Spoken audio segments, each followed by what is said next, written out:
Қазақстан Республикасы президенті Қасым-Жомарт Кемелұлы Тоқаев мырзаға, мына қазақ ұлттық руханиятының белді бір кеңістігі бұл кино ғой.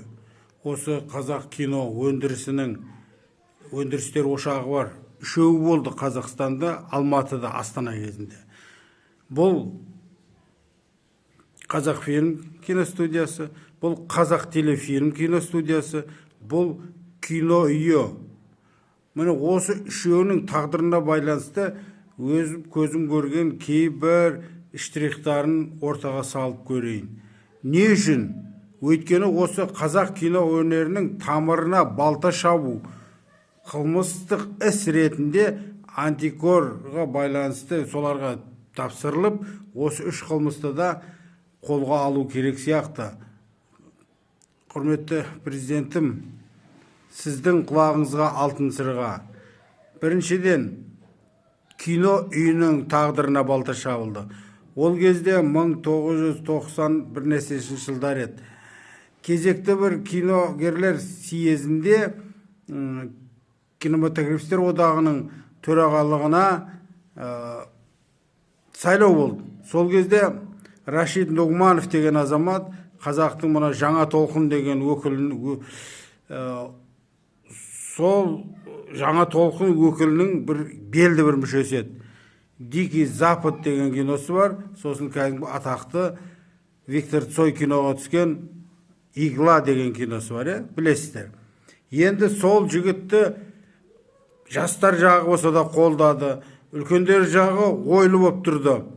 Сол кезде кинематографистер одағының съезіне арнайы келген Олжас Сүлейменов, қазақтың атақты жазушысы, сол сахнадан тікелей тұрып, жастардың қолына беруіміз керек. Кинода өзін көрсеткен мынандай режиссер, мынандай адам атақты, осыған берейік одақтың тағдырын деді. Біз ол кезде түсінген жоқпыз. Бұл соншалықты ойластырылған сондай тәсіл екен. Яғни, енді айтпасқа не жоқ, ол кісімен қарсы шығып атқан адамдарда кәдімгідей осы кино өнерінің жанашырлары болатын. Өкінішке орай, жастар жағы өзімді ішінде барын бәріміз қолдадық Рашид Нұғмановты. Енді қазақ киносының жаңағы төрінен күн шығатын шығар деп. Ақыр соңында не болды? Ақыр соңында Рашид Нұғманов артынша сол съезден кейін, ойбай, мен одақтың жұмысына айналысуға ешқандай мұршам жоқ, мен Парижге кеттім, Францияда тұрам деді. Осы қазақ киносын Европада жүріп жасаймын деді ғой. Сөйтіп өйтіп орнына Ораз Рымжановты қалдырды. Сондай подтасовкамен келген Ораз Рымжановтың кезінде мүмкін жақсылықтар болған шығар, оның бәрін айтсын жұрт. Әйтеуір өзім содан мен ашаршылық туралы Великий Джуд деген кином шыққан болатын. Соны Европаға, шетелге насихаттау үшін мынандай не жасадым? Кішкентай буклет. Соған астына жазатын телефон таппадым. Үйімде де телефон жоқ. Жұмыстағылар бермейді, мен туралы біреу звондап сұраса. Сонымен одаққа бардым, Ораз Рымжановқа. Осындай деп едім, жоқ Қалила деді. Кабинетіне де кіргізген жоқ. Лестницада баспалдақта тұрып айтты. Қалила, кете бер, саған телефон берілмейді. Сен бір шықсаң шетелге кетесің. Сенің алдыңда шлагбаум болмайтын болады. Бізге надо нам деді. Сені шығарып, валютаның бәрін саған жіберіп отырамыз ба деп жұмсап. Ладно, ол маған істеген иттігі болар. Ал енді соның кезінде түптің түбінде кино үйі, Дом кино сатылды. Сөйтіп 60% қанша сатылып кетті. Ең үлкен дауы бір кезде сол үйді алған адамдар, біздің кино залымызда Шәкен Аймановтың арманымен салынған тағы бір ғимарат қой. Соны жын-текелер, қыз-текелердің, жаңағы голубой дейміз ба, гейлердің түнгі клубын жасап қойды ғой. Содан жаңағы Болат Шәріп, мына кім Сатыбалды Текеев, мен үшеуміз әйтеуір сотқа беріп, соны тоқтатамыз деп. қанша соттастық, біротла ағырданымызды шығарып жіберді. Сондағы несі Вавнянка, киновөрістер одағының сол кездегі несі. Сол кісінің үстінен бердік қой, енді сол арендаға беріп отыр ғой. Ол кісінің жақын досы енді Асеркең, Асанәлі аға. Соған арқа сүйедім әйтеуір. Или жоғары жақта сотта Астанада біреулер кірісті ма? Сол Вавнянкіні бар ғой, жолатпа де. Әйтеуір артып бытшыт боп, білмейін не болған. Сол 60%-ін енді қазір пәле $1 миллион сатамыз деп, қайтадан киноойын жұмысқа алуға. Әйтеуір бар білетінім сол кезде кинематографистерге қалған 2 бөлме болатын кабинет. Соның біреуінде осы Тұмар Исмайлова, мына Мағруза апайым, тағымдар, солардың бәрі қысты күні от жағылмайды, олар өшіріп тастаған. Сол жерде отырып, солар әйтеуір қазақ кино энциклопедиясын шығарды ғой. Шарт Тұмар тарихта сол кітабымен қалды енді. Киноның жағдайы қазір осындай. Оған жүгірмеген адам жоқ. Оны орнына қайтып келтіреміз. Қазақ киногерлеріне өзінің кино үйін алып береміз деп. Ол қылмыс сол күйі жатыр. Екінші, Алматыда мына не бар ғой? Телевидениен үйі. Желтоқсан көшесі тура барып тіреледі. Сосулками деп айтылады халықта жаңағы. Соның дәл артында қазақ телефильм студиясы болды. 500 адам жұмыс істеді. Мен сол кезде сол жаққа жұмысқа келемді. Кәрім Тараевтың кезінде. Және ол одақта бүкіл одақ бар, және Ленинград пен Москва бар. 17 республикада, жаңағы республикалық деңгейдегі қалаларда телефильм студиялары болды. Солардың өзінде 3-ші, 4-ші орынды бермей тұрды. Қай жағынан алып қарасаң да. Сонда Москва, Укр телефильм, содан кейін осы біздің қазақ телефильм.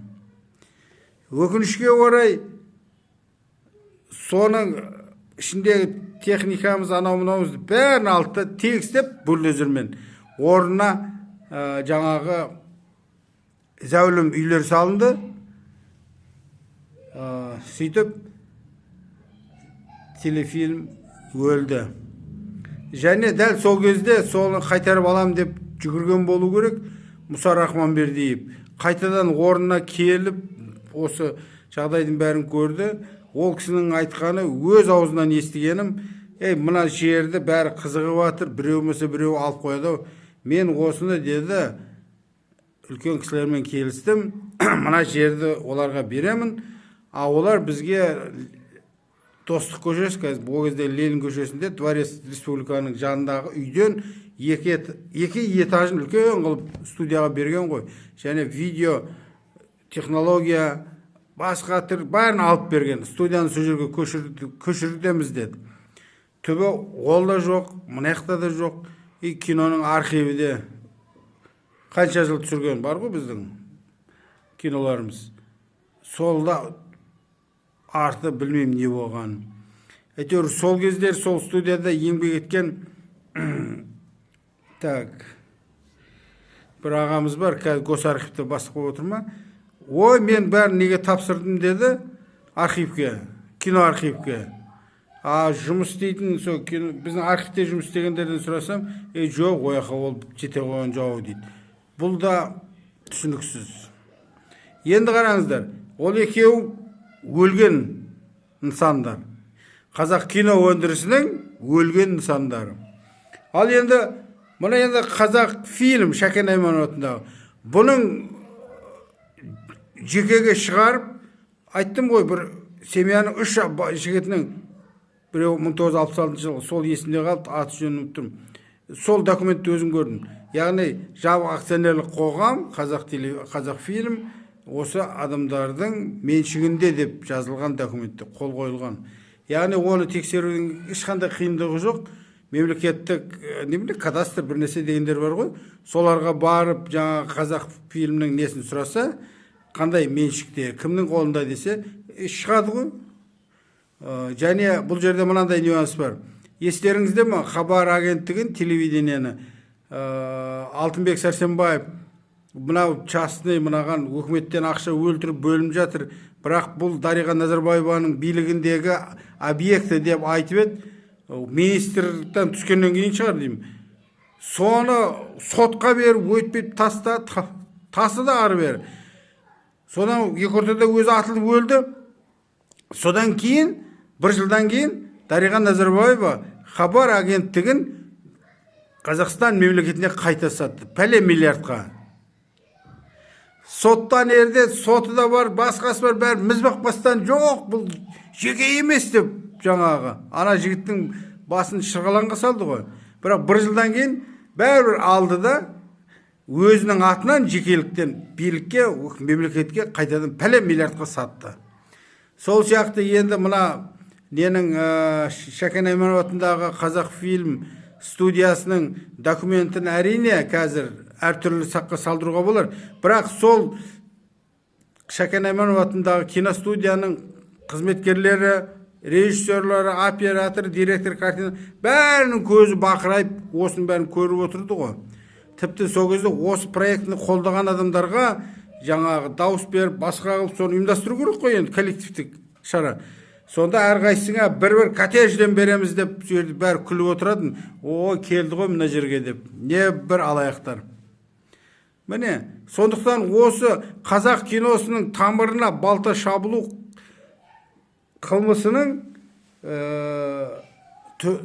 орнына қою үшін президент мырза, осы қазақ киносының 3 қара шаңырағы біріктіріп, осылардың қылмысын мемлекеттік деңгейде қаулы шығарып, осыны өз қарамағыңызға, бақылауыңызға алсаңыз, не айтайын басқа?